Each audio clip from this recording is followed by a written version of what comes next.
Bem, viemos eu e Edmundo de minha casa para vir para o prédio, como toda sexta-feira fazíamos para jogar conversa fora, e chegando no corredor, que é uma estrada de terra batida estreita, com cerca de arame farpado de um lado e do outro, que dá acesso à rua, que é a rua principal. Ficava em torno de uns 800 metros de onde estávamos, quando se depararam com um cachorro negro, segundo ele, sentado no canto do corredor, de cócoras a olhar para a lua. A lua estava cheia. Quando falei para o Edmundo que eu iria dar um susto no vira-latas, ele disse que deveria deixar o bicho quieto. Foi quando chegamos mais perto e vimos que o cão era muito grande para ser um vira-latas. Foi quando desisti de dar o susto nele e passamos em torno de 1 metro de distância. Foi quando observei que os olhos dele brilhavam vidrados na lua e nem notou a gente passar.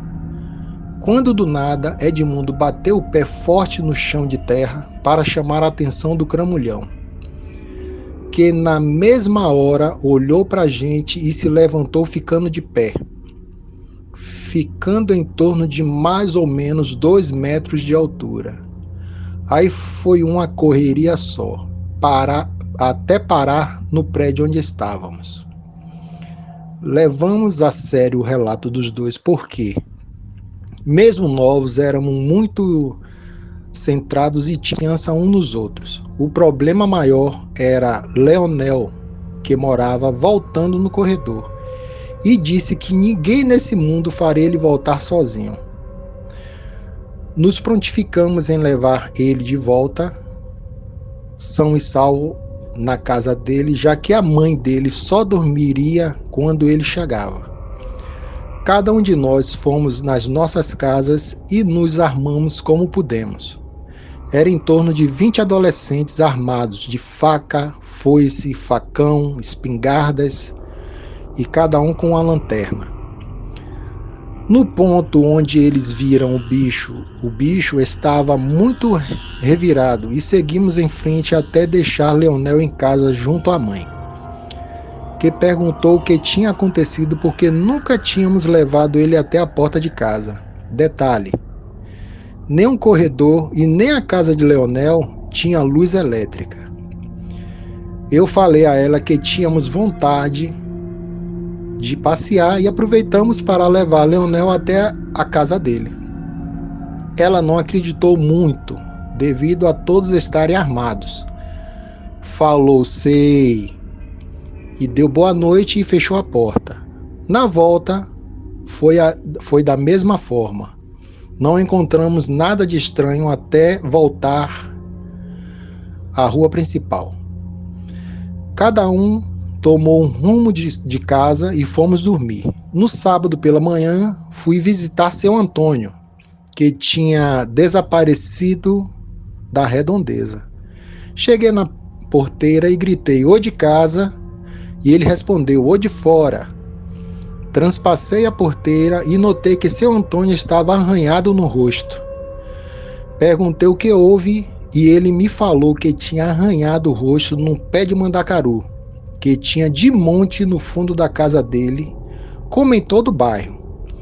Conversamos pouco, mas por curiosidade perguntei a ele se tinha visto algo estranho naquelas noites e ele disse que não, que dormia cedo e não via anormalidade nenhuma nas redondezas. Falei a ele que estava um boato de aparição de lobisomem e comentei que achei estranho, que eu já morava há uns 2 anos lá e nunca tinha ouvido falar dessas aparições. Ele desconversou e me disse que tinha uns trabalhos para finalizar no terreiro da propriedade e que conversaríamos depois. Prontamente me despedi e voltei para casa, onde nos finais de semana praticava atletismo com um bom e velho tênis bamba. As horas se passaram naquele dia e por volta das 22 horas estávamos todos em casa quando vimos uma correria na rua e algumas pessoas gritando em pânico. Saímos para olhar e era um conhecido que nos falou que tinha visto um lobisomem na Baixada e que veio atrás dele. Chamamos ele para vir lá para casa enquanto as coisas se acalmavam, mas ficamos atentos na rua, que ficou calma no mesmo instante.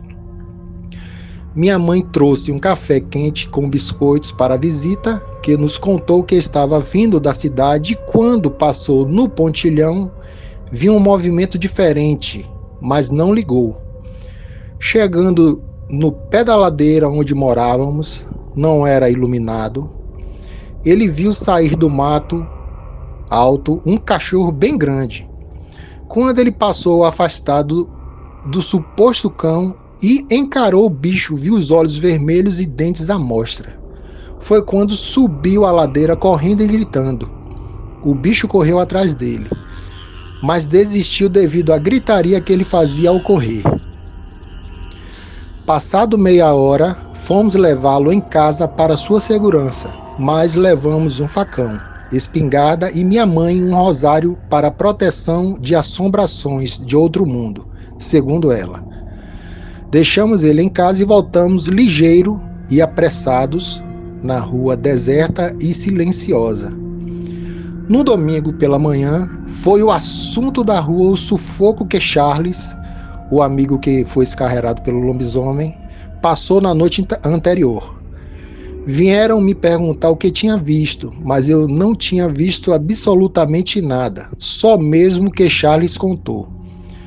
Fomos lá no pé da ladeira para vermos se havia algo fora do comum, e foi quando vimos as mesmas marcas de patas, ou sei lá o que, igualzinha às que vimos no corredor onde morava Leonel.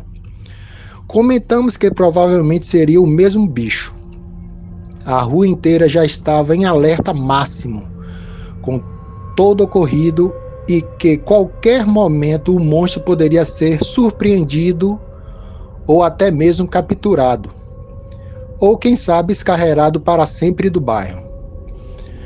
Passado alguns dias, nada de aparecer lobisomem, e nenhum comentário de alguém tinha visto também. A vida voltou ao normal devagar, novamente. As pessoas se tranquilizaram e tudo voltou ao normal. Eu continuei a frequentar a choupana de seu Antônio, conversando algumas coisas sobre a sua vida. Como disse, depois irei comentar as suas histórias. Meses se passaram e em dezembro chegou a época das formaturas nas escolas de segundo grau noturnos. E minha irmã, que tinha na época 19 anos, se formou no antigo magistério, num colégio chamado Cosme Damião. E quem lembra naquela época, as formaturas começavam por volta das 22 horas ou mais. E eram intermináveis, de agradecimentos no púlpito de um por um da classe. Fora o líder da mesma, como professores e diretores do colégio inteiro, né? Que quem é dessa época deve lembrar. O colégio ficava no centro da cidade, próximo à rua Barão de Cotegipe. E minha irmã me convidou para assistir sua tão sonhada formatura e prontamente aceitei o convite.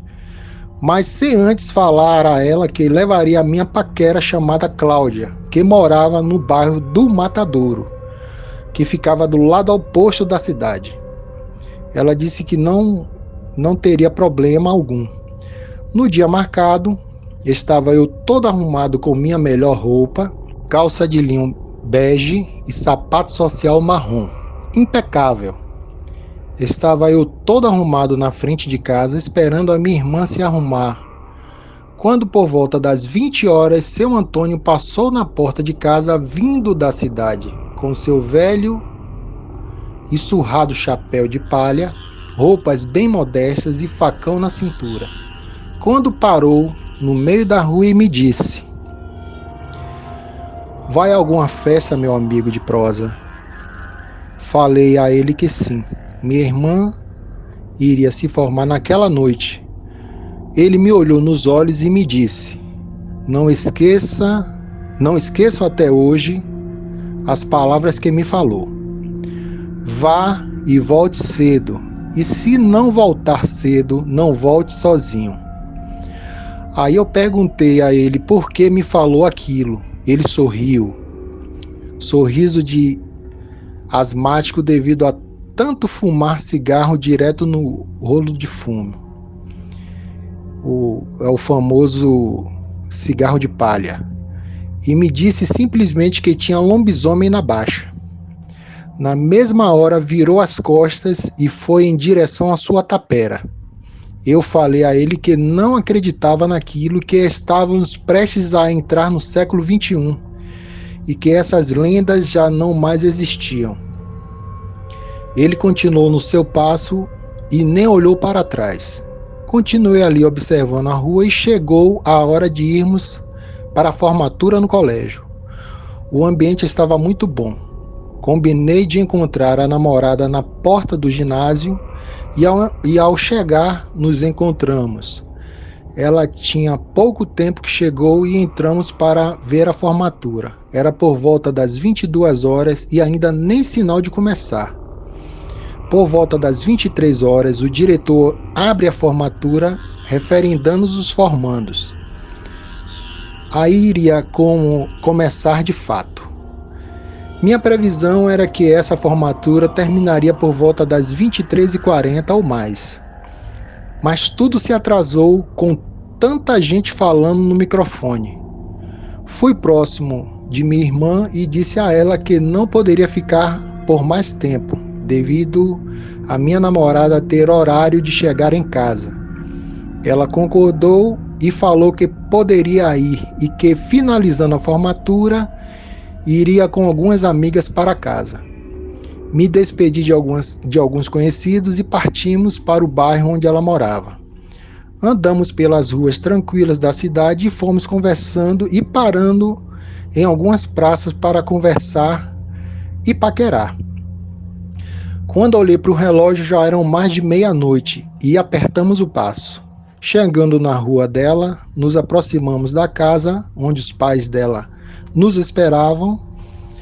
Não demorei muito devido ao avançar do horário e o pai dela me falou que deveria me apressar, pois tinha coisas estranhas acontecendo na cidade ultimamente. Concordei, despedi dele e fui andando a passos largos. Passei pelo centro da cidade e desci a rua da Bomba. Passei a linha do trem e peguei a direção do Pontilhão, onde do lado direito era a Bomba, um lago represado, e do outro, do lado esquerdo, era uma baixada com plantação de pés de banana. Entre mim e a baixada tinha uma cerca de arame farpado de uns 2 metros de altura, com vãos de uns 30 a 40 centímetros de arame farpado, que não dava para passar nem um cachorro grande entre eles. Antes de chegar ao início do pontilhão, tinha uma igrejinha de quina e foi nessa hora que me bateu um calafrio e fiquei todo arrepiado. Parei e olhei para a lua, que estava cheia. Olhei ao redor, que ainda tinha iluminação de poste com luz elétrica, e não vi nada. E não tinha nenhum barulho nos arredores. Olhei para o relógio e era quase 1h.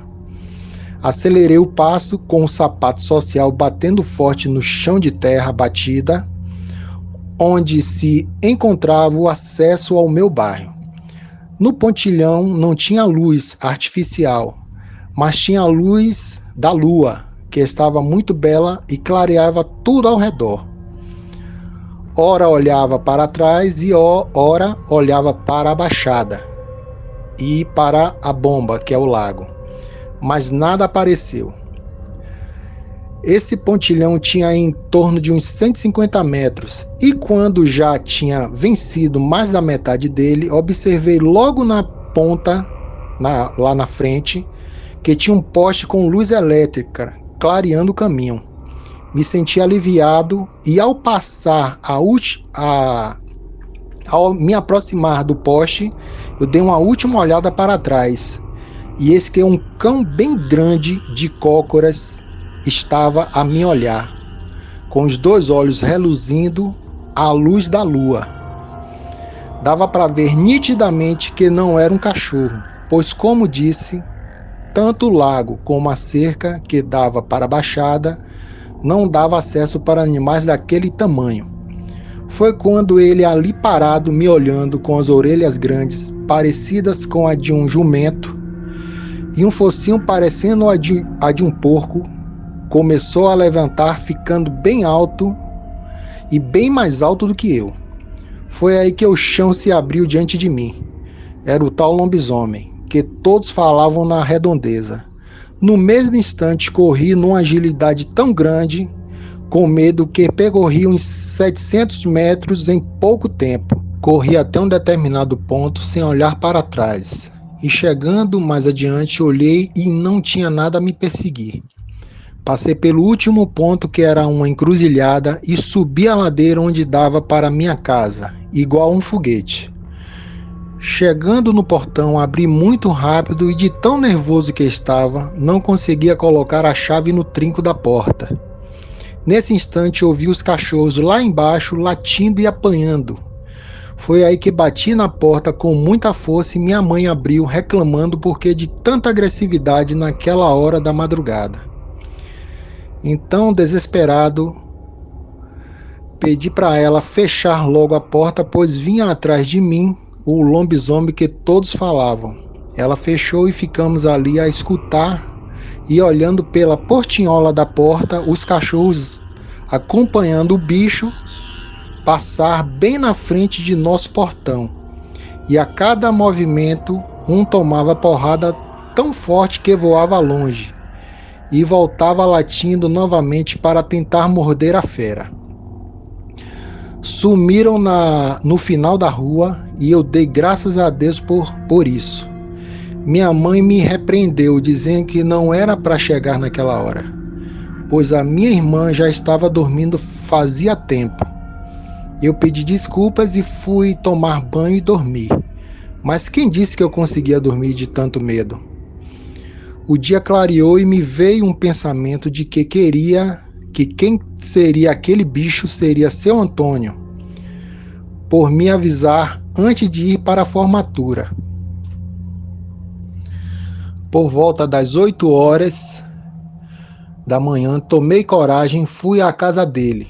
Chegando lá, estava ele sentado num banquinho tomando café e fumando o cigarrinho de palha dele. Foi quando falei a ele se não tinha nada a me dizer do que aconteceu de madrugada. Ele, com cara de espanto, disse que não tinha. Aí eu falei a ele: é o senhor quem vira o lobisomem, seu Antônio. Fiz uma afirmação. Ele, muito sem graça, levantou do banco para colocar o copo do café já vazio na pia, que ficava no fundo da tapera, olhou para mim e não disse nada. Entrou para a casa e fechou a porta, me deixando ali parado. Voltei para casa e falei à minha mãe o ocorrido, e ela falou que era bem provável ser seu Antônio lobisomem, e me proibiu de ir na casa dele. Não demorou 2 dias e seu Antônio sumiu da rua, deixando a tapera vazia. Deve ter se mudado de madrugada, já que ninguém da rua o viu saindo. As coisas voltaram ao normal com o tempo. Nem avistamento de lobisomem, nem reclamação de ninguém no bairro de que tenha visto algo estranho. Após alguns meses, fiquei sabendo que ele tinha se mudado para um lugarejo chamado Cajueiro, longe umas 2 léguas de onde morávamos, e que a partir do momento que ele chegou, começaram a aparecer boatos de avistamentos de lobisomem no lugar.